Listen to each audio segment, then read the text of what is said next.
Itu yang pertama. Kalau yang kedua, saya sebut dengan wacana sains pribumi. Apa yang saya maksud dengan sains pribumi ini?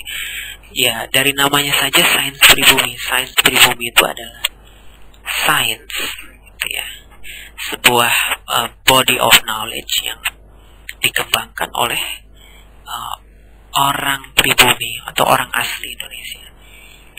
Ya, ini ada kaitannya juga dengan readatisasi Indonesia, bahwa sains pribumi ini adalah sebuah sains alternatif gitu, terhadap sains yang selama ini dipelajari di sekolah-sekolah Indonesia.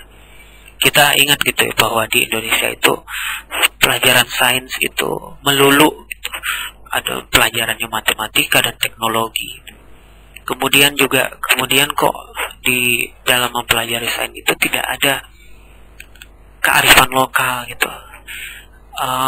Kita semestinya tahu bahwa orang-orang asli Indonesia gitu, orang-orang pribumi itu sangat paham dengan kondisi hutan, sangat paham dengan kondisi yang sesungguhnya dari lingkungan mereka gitu.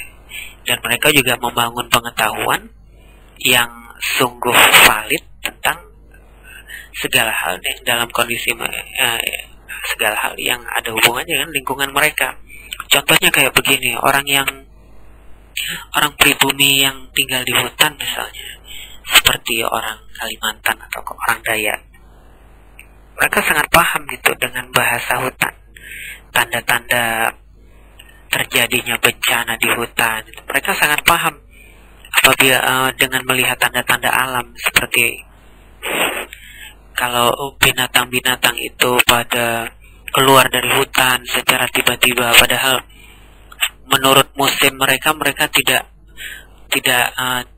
pindah gitu ya, bukan musim migrasi mereka gitu. Nah, ini hanya orang suku Dayak saja, suku pribumi saja yang paham gitu, bahwa oh ini bakal terjadi apa gitu. Kemudian juga suku-suku yang ada di daerah maritim, mereka sangat paham dengan bahasa laut, sehingga kalau seandainya nanti mereka melihat gejala di laut gitu, suatu gejala yang mencurigakan itu, mereka paling tahu dan paling pertama tahu gitu, bahwa akan terjadi sebuah bencana atau akan terjadi sebuah tsunami atau sebagainya. Nah, sains-sains yang seperti itu gitu ya, itu tidak dikembangkan di sekolah-sekolah modern kita sekarang. Jadi sains yang selama ini diajari di sekolahan itu sama sekali tidak menyentuh lingkungan mereka yang sesungguhnya. Kita sungguh-sungguh mengadopsi langsung sains dari buku sains yang ada di Eropa, tepatnya yang ada di dunia barat itu. Jadi banyak buku sains yang betul-betul terjemahan langsung dari bahasa Inggris. Nah, sementara buku asli yang ditulis dalam bahasa Inggris itu sungguh-sungguh disesuaikan dengan keadaan dan kondisi orang barat. Begitu buku itu diterjemahkan ke dalam bahasa Indonesia, maka buku itu semestinya kan harus diadaptasi gitu kan. Tapi ternyata tidak. Nah, ini yang kemudian menimbulkan kesenjangan menurut saya antara sains yang dipelajari di sekolah dengan kondisi sebenarnya yang ada di lingkungan mereka. Sehingga kemudian suku Jawa yang dari kelompok petani punya anak yang anak-anak generasi muda yang semestinya juga diajari dengan bahasa padi. Mereka kemudian tidak diajari di sekolah. Justru yang mereka dapat di sekolah adalah sains, misalnya tentang kapal terbang gitu kan.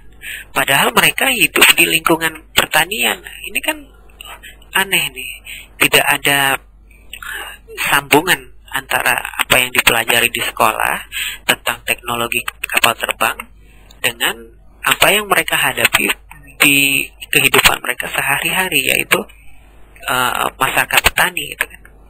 Nah, maka kemudian menurut saya solusi yang tepat agar masyarakat petani, masyarakat nelayan, kemudian masyarakat perambah hutan itu dapat maju di kemudian hari, maka saya lagi-lagi saya sebut itu harus dikembangkan sains pribumi. Dan sains pribumi itu, atau dalam bahasa Inggris disebut native science, itu udah dikembangkan oleh orang Indian di Amerika.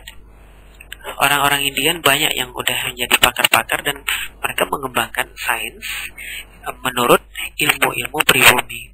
Karena menurut mereka sains yang mereka pelajari dari sainsnya orang kulit putih itu sungguh-sungguh tidak sesuai dengan lingkungan suku Indian yang jauh dari kenyataan yang dihadapi oleh suku-suku kulit putih. Dan mereka cukup berhasil. Bahkan kalau saya tidak salah, mereka sudah berhasil mengembangkan sebuah universitas yang di dalamnya sengaja diajari sains pribumi.